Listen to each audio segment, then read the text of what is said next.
ça a pris 1 an ou 2 avant que je le dise à mon père. Puis lui, c'était comme, OK, oui, t'es mon fils. That's good. T'sais, on passe à autre chose. Là, c'est tout naturel. Puis ma mère, ça a été plus long, puis c'est plus dur. Encore aujourd'hui, elle va m'appeler par mon nom de naissance. Elle va se corriger à moitié dans un courriel. Puis elle est sténographe. Fait que c'est pas un problème au niveau de taper. Là. Je pense que je suis en train de tirer un trait un peu sur la relation. C'est malheureux, mais en même temps, si je peux pas faire respecter mon identité, après, ça me rend complètement cinglé. Ma famille était ultra catholique, donc j'avais vraiment une difficulté à gérer. Mais finalement, ma mère était très accueillante et tout. Mon père, c'était un peu plus difficile, du point où je lui parle plus. Et puis, on est un peu séparés depuis. Ça va faire ouais, environ 12 ans de ça. Les enfants vont avoir des activités en dehors de l'école. Elle va tout faire pour les amener, pour que ce soit pas moi qui les amène. Elle va dire des choses comme on a eu une consultation avec un psychologue. Elle a carrément dit que si elle savait que j'étais trans avant qu'elle n'aura pas eu d'enfant avec moi.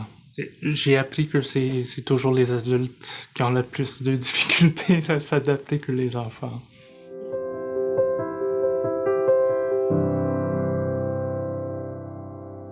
En Gaspésie, il n'y a pas vraiment de clinique de procréation assistée spécialisée. Donc, c'est par les services publics qu'on a accès. Pour aller chercher un service complet qui répond vraiment à tous les besoins, c'est beaucoup plus difficile. Il a fallu comme un peu plus nous-mêmes réussir à coordonner les services. C'est pas quelque chose qui est clé en main comme quand tu rentres dans des cliniques privées où là, tu as des spécialistes qui disent « bon, mais on va faire tel examen ou tel autre ». La déclaration de naissance qu'on a signée, qui était un document qui venait du ministère, avait l'option mère, puis parent, deuxième parent, puis là, on pouvait cocher père ou mère. Donc ça m'a épatée. Mais comme le carnet de santé qui est imprimé déjà à l'avance, c'était écrit père dedans. Fait que moi, je suis le père de ma fille. D'autres choses qui sont pas adaptées, ben, j'ai eu un congé paternel. Au lieu d'avoir un congé pour le deuxième conjoint ou conjointe, c'était un congé paternel. Et on a fait la suggestion à la CPE aussi pour qu'ils modernisent un peu leurs feuilles. On reçoit les bulletins, tu sais, qu'il y a tout un article qui concerne l'implication du père. Il faut vraiment filtrer un peu. Là.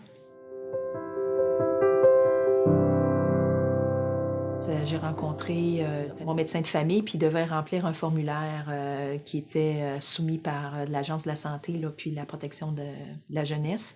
Et il y avait une question, est-ce qu'il demandait, est-ce que vous voyez une condition médicale qui pourrait contrevenir à la possibilité de devenir parent, puis écrit homosexualité.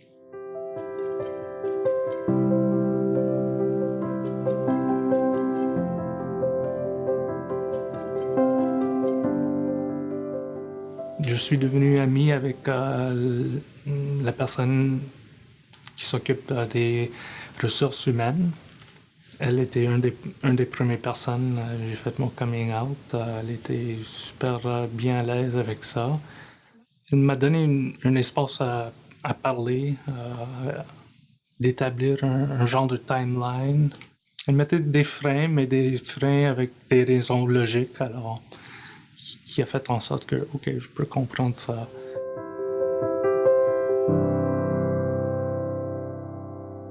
Des fois, en milieu de travail, c'est délicat de parler de diversité sexuelle ou de reprendre quelqu'un sur un commentaire hétérosexiste ou homophobe.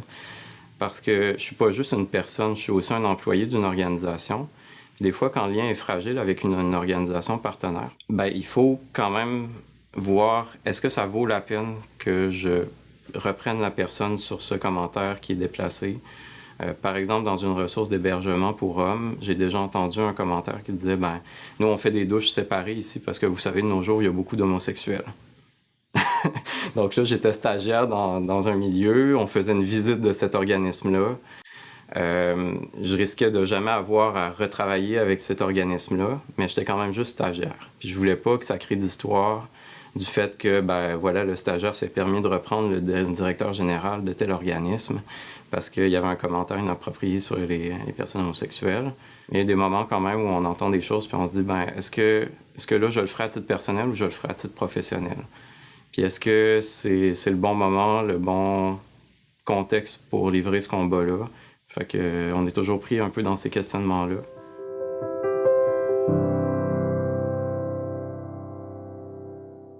Puis j'ai commencé à travailler, j'avais encore mon nom de naissance dans mes dossiers. Le milieu de la santé était un des derniers à appliquer, si on veut, des politiques plus ouvertes par rapport aux personnes trans, tant employés que clients, patients. Fait que c'était assez particulier. J'avais mon nom de naissance, donc on m'identifiait comme une fille, mais la même apparence que présentement. T'sais, on me disait, ben là, tu peux pas t'appeler comme ça crée un choc, puis c'est normal que ça crée un choc.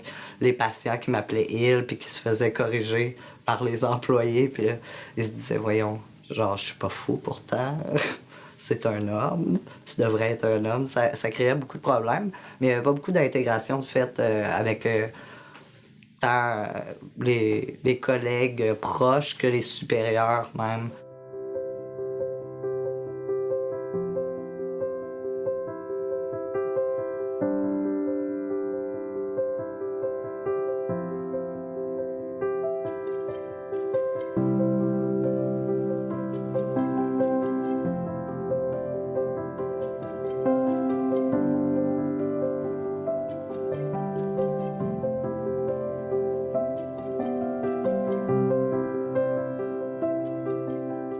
L'intimidation que j'ai subie au secondaire, ça a commencé en secondaire 1.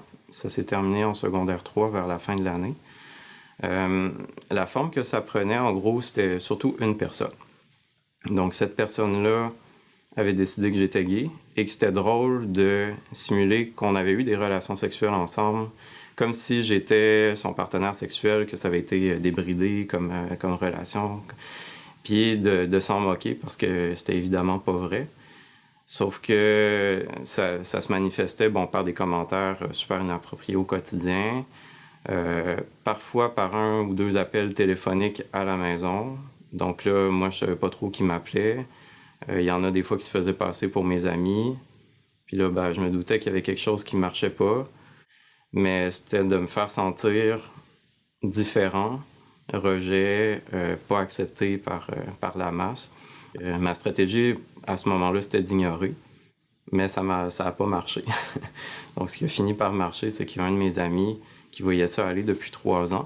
Puis, cet ami-là a décidé de prendre ma défense sans me le dire. Donc, il a accepté de ne plus être un témoin puis d'intervenir pour que ça cesse.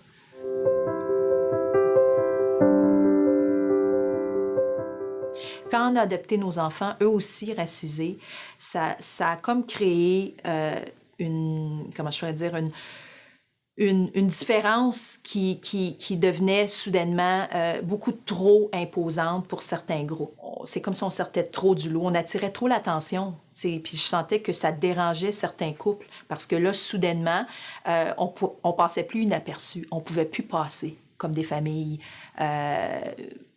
comme typiques. Parce que là, soudainement, notre famille révélait l'ensemble de toutes les nuances puis de toute la diversité que pouvait représenter notre réalité familiale. Je ne vais pas faire de la natation, je ne vais pas à la plage nécessairement parce que si je porte un binder, qui est un truc qui supporte, qui en fait vient plutôt cacher les formes, c'est mal vu, là. C'est sûr que tout le monde va me regarder assez particulièrement. Puis sinon... Au niveau des vestiaires, des fois, ça peut être particulier, vu que tout est séparé, souvent genre garçon-fille. C'est rare qu'on voit dans un vestiaire de garçon les gens se couvrir avec une serviette jusqu'ici. Fait que juste là, même si t'es couvert, t'es pas couvert de la même manière, tu te fais regarder. Puis des fois, la sécurité, je suis pas sûre. T'sais, si on est juste 2 dans le vestiaire, puis que ça serait une personne horrible qui décide qui va aller me casser la gueule, il n'y a pas de caméra. Puis je suis bien content qu'il n'y ait pas de caméra dans les vestiaires, mais... Niveau sécurité, je suis pas sûr, tu sais.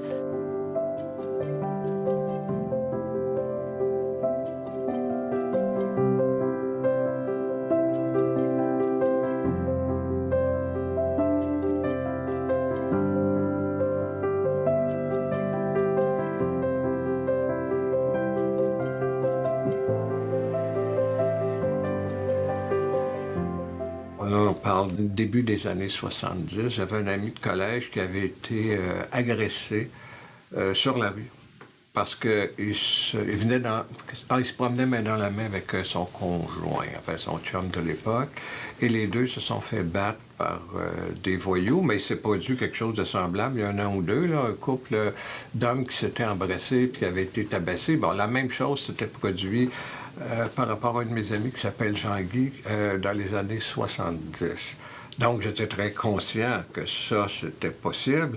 Mais moi, l'attitude que j'ai toujours eue, c'est que si on veut que les choses évoluent, il ne faut pas se cacher. Le mot homosexuel, pour moi, ça n'existait pas. Hein? C'est seulement à 52 ans, quand quelqu'un m'a dit, Denis, toi, là, t'es tellement fin, tu dois être gay. Là, je me suis mis à m'interroger. Je me suis dit, il faut que j'aille voir ça, il faut que j'aille creuser ça. Et puis, ce que j'ai fait. Et puis, évidemment, ma conclusion n'a pas été bien longue à arriver. Alors, j'ai décidé de vivre ma vie de gay. Et moi, la façon dont je vois ce mariage-là, enfin le nôtre, c'est plus l'idée, justement, d'une fête, mais aussi d'une affirmation de notre lien, d'une affirmation pas uniquement légale, mais publique, je dirais, de ce lien-là.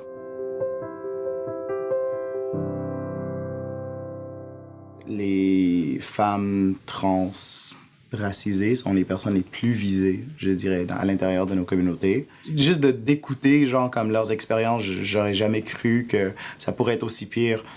Mais je les crois et j'aimerais essayer de comme bâtir un nouveau monde pour ces personnes-là. Et je pense vraiment que ça élèverait tout le monde lorsqu'on cherche les personnes les plus marginalisées dans notre société. Comme disait, je ne me trompe pas, Angela Davis, tout le monde va bénéficier. Voilà.